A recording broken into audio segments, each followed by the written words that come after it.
À 6h45, Europe 1 vous répond, Thomas Soto. 5 morts, 7 blessés au moins, 2 terroristes palestiniens abattus par les forces de l'ordre. C'est le tout dernier bilan de l'attentat commis hier dans une synagogue de Jérusalem. Bonjour Frédéric Ancel. Bonjour. Vous êtes docteur en géopolitique, maître de conférence à Sciences Po.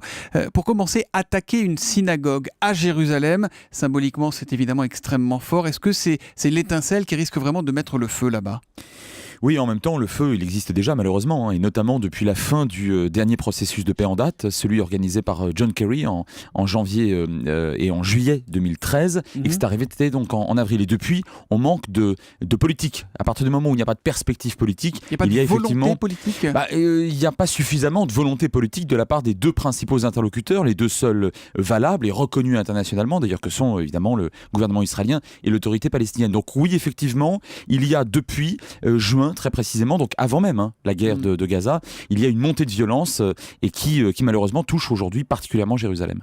Attaquer des lieux saints comme les synagogues, c'était déjà arrivé ? Oui, c'était déjà arrivé, mais en même temps, c'était pas majoritaire.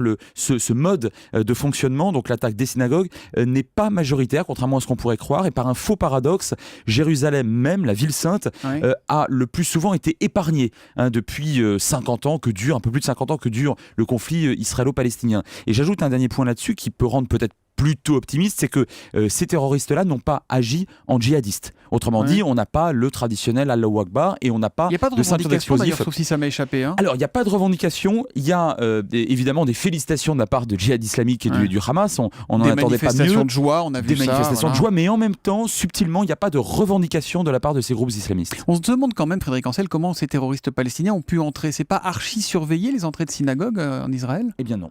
Non, les synagogues comptent parmi les lieux publics les moins surveillés, les moins protégés en Israël. Mais encore une fois, ça peut paraître paradoxal, mais ce n'était pas nécessairement les lieux les plus visés. Je pense que ces deux terroristes-là ont cherché le meilleur moyen de frapper le plus de personnes possible avec leurs armes rudimentaires, puisqu'il s'agissait de couteaux. Les mots du Premier ministre israélien Benjamin Netanyahou ont été très forts et il a promis qu'il répondrait d'une main de fer à cet attentat.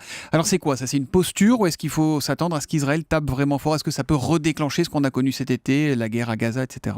Alors la guerre au sens fort du terme, sans doute pas. En revanche, il est vraisemblable et très vraisemblable même que des militants ou des chefs du Hamas soient frappés. Alors même si le Hamas n'a pas revendiqué escalité l'attentat, il s'en est réjoui d'une part, on l'a dit, et d'autre part, il est bien évident que Netanyahou ne va pas frapper l'autorité palestinienne puisque c'est le partenaire à la table des négociations, même si en ce moment, malheureusement, il n'y a pas beaucoup de négociations. Par rapport à ce que vous dites, il y a un tweet de Lucidité92 avec le hashtag un matin qui nous dit « C'est piloté par le Hamas en sous-main pour mettre le feu ».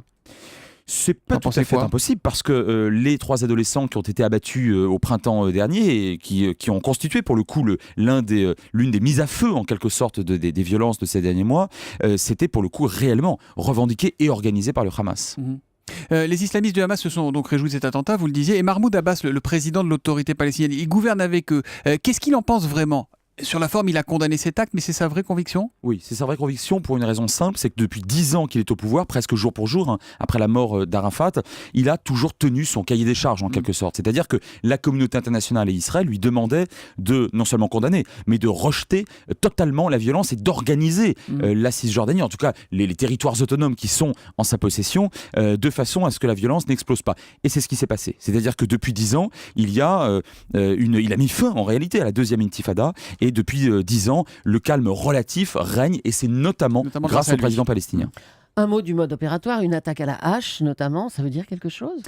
Oui, ça veut dire notamment qu'on n'est pas en 2000. Alors en 2000, deuxième intifada totalement organisée et très militarisée, avec essentiellement des armes lourdes et puis des explosifs et des attentats à l'explosif un peu partout en Israël. Là, on est sur quelque chose de beaucoup plus individuel et pour l'instant de plus, entre guillemets, artisanal et de non structuré. Il y a les terroristes palestiniens, mais il y a aussi les extrémistes juifs. Début juillet, ils ont brûlé vif un adolescent palestinien de Jérusalem-Est cette fois.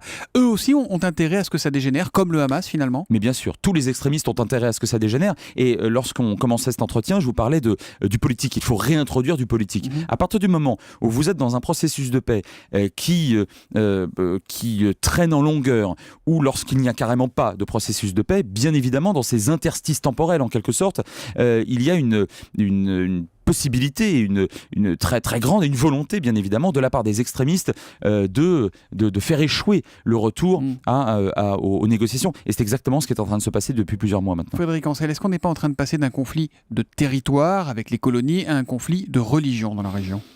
Je dirais qu'il y a interpénétration entre les deux. Vous avez effectivement un conflit au départ nationaliste, relativement classique d'ailleurs, entre le sionisme qui est le nationalisme juif, pour faire court, et le nationalisme palestinien d'autre part.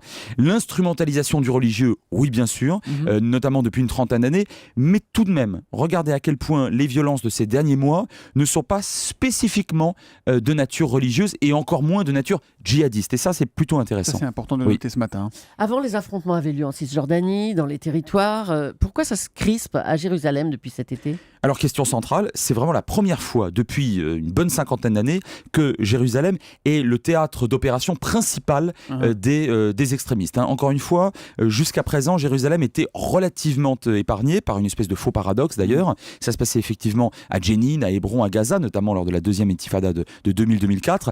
Et là, on a affaire réellement à des violences dans Jérusalem, sans doute parce qu'il y a exaspération des Palestiniens qui vivent dans la partie orientale de la ville, donc à Jérusalem Est, alors qu'ils bénéficient d'un statut qui est quand même plus favorable que celui des autres Palestiniens. Merci Frédéric Ancel d'être venu en direct sur Europe 1 ce matin. Votre dernier ouvrage, Géopolitique du printemps arabe, vient de sortir aux presses universitaires de France, les PUF. Bonne journée à vous. Merci.